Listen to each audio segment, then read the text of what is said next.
Hello beautiful stars, welcome back to my channel Stars Mystic Enchantress में आपकी host आप सभी का दिल से वेलकम करती हूँ गाइस। तो आज की एनर्जी थीम फॉर टुडे आप सभी के लिए क्या कहती है यही हम जानेंगे गाइस। तो बने रहिए मेरे इस वीडियो पर। चैनल पर अगर आप लोग नए हैं तो स्वागत है आपका, और अभी तक आप लोगों ने चैनल को सब्सक्राइब नहीं किया है तो ज़रूर चैनल को सब्सक्राइब कर लीजिए, बेल नोटिफिकेशंस को भी हिट कर लीजिए ताकि इस चैनल से नई वीडियोस की अपडेट्स आपको हमेशा मिलते रहे। सबसे पहले the person on your mind, इनकी एनर्जीज को ग्रैब करते हैं जिस किसी के लिए भी आज आप ये शिफ्ट देखना चाह रहे हैं।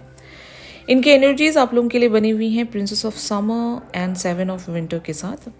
इन कार्ड्स में लिखा है अ न्यू रिलेशनशिप और emotional experience, invitations to social events, a compassionate friend you can share your concerns with.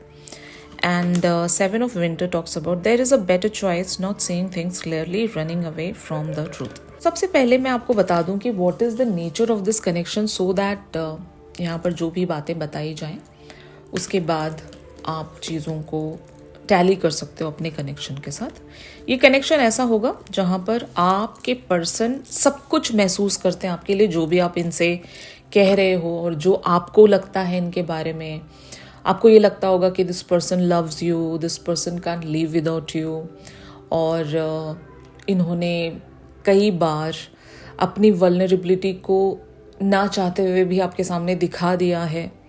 But ये हमेशा भागते रहते हैं इस कनेक्शन से, मतलब इनको सब कुछ महसूस होता है यहाँ पर कि फीलिंग्स हैं, पैशन है, फायर है, डिज़ायर है और इवन अंडरस्टैंडिंग है, एक दूसरे के साथ सोल लेवल तक की कनेक्टिविटी है, सब कुछ है। लेकिन ये सब कुछ जानने के बावजूद भी आपके पर्सन यहाँ पर हर वक्त आपको भागते हुए नज़र आते हैं। या तो ये आपको कमिटमेंट नहीं देना चाह रहे, या फिर इस कनेक्शन की जो डेप्थ है इससे इनको डर लगता है, और ये इन्वेस्ट नहीं करना चाहते क्योंकि अभी भी एक तरह के रिलेशनशिप से, जो टॉक्सिक रिलेशनशिप था या इनके रिलेशनशिप का फेलियर था, वहाँ से ये अभी उभरे हैं और अब ये किसी और कनेक्शन में इन्वेस्ट नहीं करना चाहते। और मामला बहुत सारे लोगों के लिए थर्ड पार्टी का भी हो सकता है। अगर आपके पर्सन एक थर्ड पार्टी कनेक्शन में है तो ये बिल्कुल भी इस कनेक्शन में इन्वेस्ट करना नहीं चाहेंगे, इवन दो इनको बहुत कुछ महसूस होता होगा। बट अगर इन्होंने ऑलरेडी किसी को कमिटमेंट दे रखा है तो डिवाइन मैस्कुलिन्स की अक्सर एनर्जीज या कैरेक्टरिस्टिक्स इसी वेज में आप देखोगे कि ये पर्सन अगर किसी के साथ ऑलरेडी कमिटमेंट में है तो ये उस इंसान के साथ इनजस्टिस नहीं करते। आपने देखा होगा, भले ही कितना ही ज़्यादा इन्हें वो अट्रैक्शन या मैग्नेटिक पुल महसूस होता रहे, ये टाइम बीइंग कनेक्ट हो जाते होंगे, लेकिन जैसे ही इन्हें अपनी रिस्पॉन्सिबिलिटी की याद आ जाती है या फिर ऐसा कुछ इनके साथ महसूस होता है कि ये कनेक्शन हद से ज़्यादा डीपन होता जा रहा है, ये अब और कैजुअल नहीं रहा, और अगर आप कमिटमेंट की डिमांड करने लगते हो तो ये पर्सन हमेशा आपको रनिंग नज़र आते हैं, मतलब they always run from you. तो अगर ऐसा डायनामिक है तो yes, your person is in the same energy right now. आप अगर इनसे आकर कुछ बात कर रहे हो या एक कम्युनिकेशन आप दोनों के बीच में बनी हुई है तो ये सारी बातों को सुन रहे हैं, बहुत ही ब्यूटीफुली महसूस कर रहे हैं, आपके साथ उस कनेक्टिविटी को एंजॉय कर रहे हैं।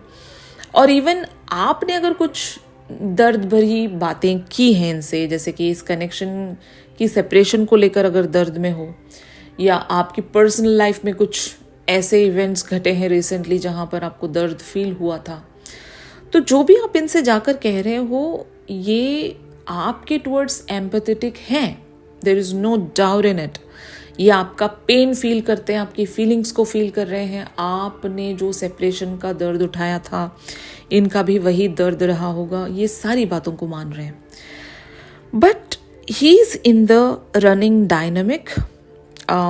रीज़न मैं बताती हूँ, ये सच से खुद को बरी रखना चाहते हैं, मतलब परे रखना चाहते हैं कि right now I am just not going to face it, like 3D level पर मैं फेस नहीं करना चाहता। अगर मैं ये कर रहा हूँ तो अपने मन में फील करूँगा या करूँगी, और 5D पर फील करूँगा या करूँगी, लेकिन when it comes to the 3D level कि अगर मैं इस पर्सन की कुछ मदद कर सकता हूँ but still if I am not doing it, तो ये मेरी एक सेल्फिश एनर्जी है। तो आपके पर्सन एग्जैक्टली यहाँ पर एक कह सकते हैं ना डिफेंसिव एनर्जी में है प्लस सेल्फिश एनर्जी में है।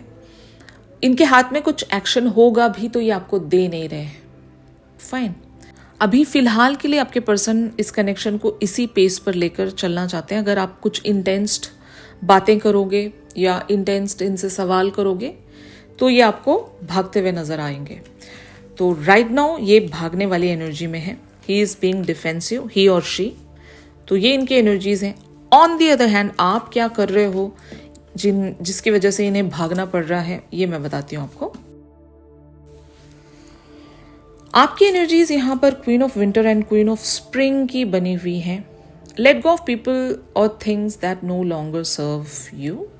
Now is the time to focus on your career, unmarried or divorced individuals.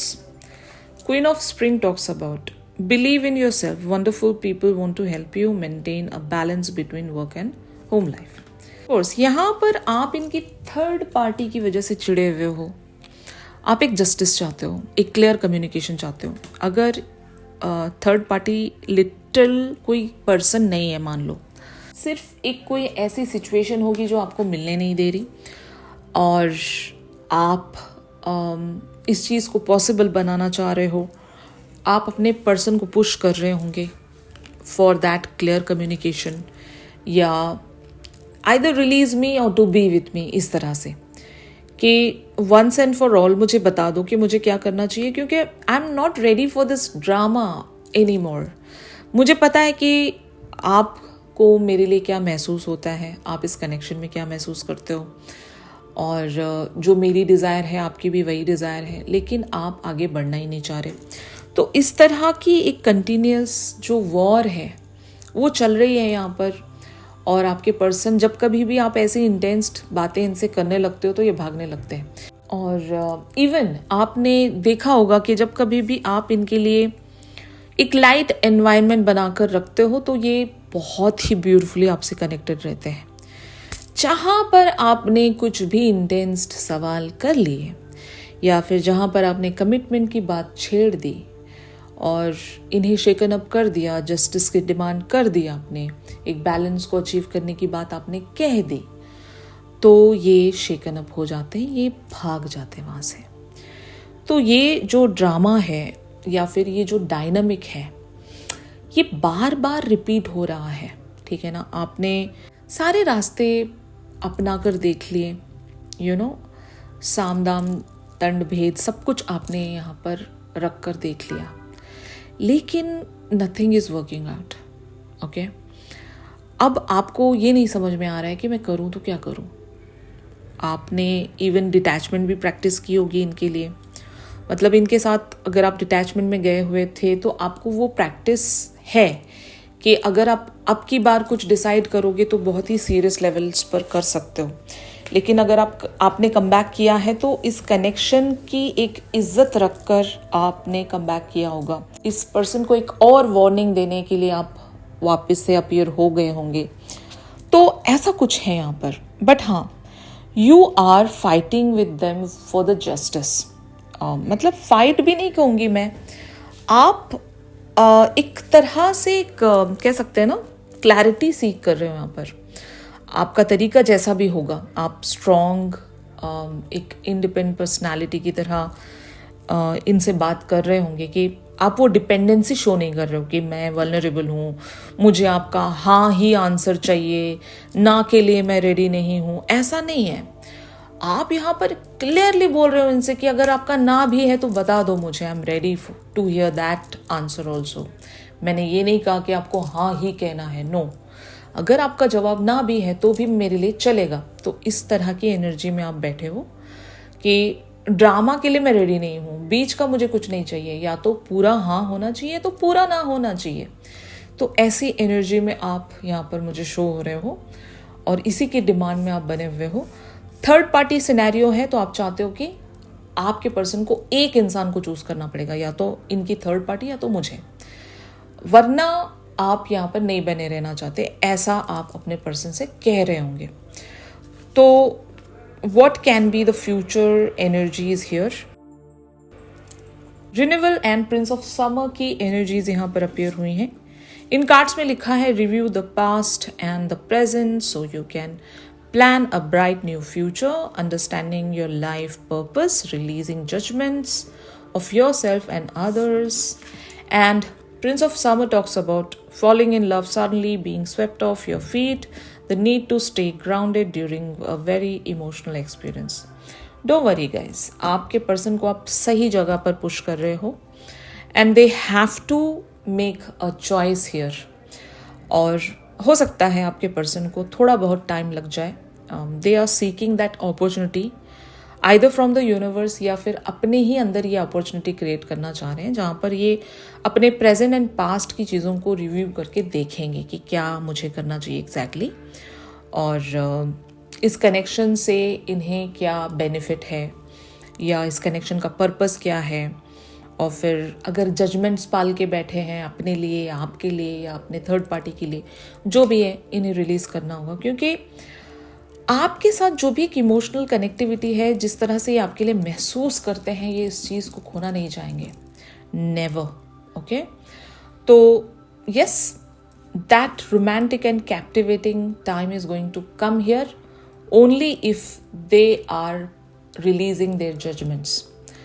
तो आपके पर्सन का पहला जो अप्रोच है वो यही रहेगा कि दे विल एनालाइज, ओके, चीज़ों को तोलेंगे, चीज़ों को रीफ्रेम करेंगे, चीज़ों को अंडरस्टैंड करेंगे आपके लेवल से भी, अपने लेवल से भी, और इन्हें एग्जैक्टली करना क्या चाहिए, सारी चीज़ों को अपने सामने रख कर तोलेंगे और तब शायद एक फ़ैसला ये ले सकते हैं जहाँ पर of course they are going to fall for you again. ये रियलाइज़ कर सकेंगे कि what you offer them and ये कनेक्शन कितना इम्पोर्टेंट है, और फिर ऑफ कोर्स इस कनेक्शन को ग्राउंड करना पड़ेगा। इस तरह की चीज़ें आपके पर्सन ज़रूर यहाँ पर अंडरस्टैंड करने वाले हैं।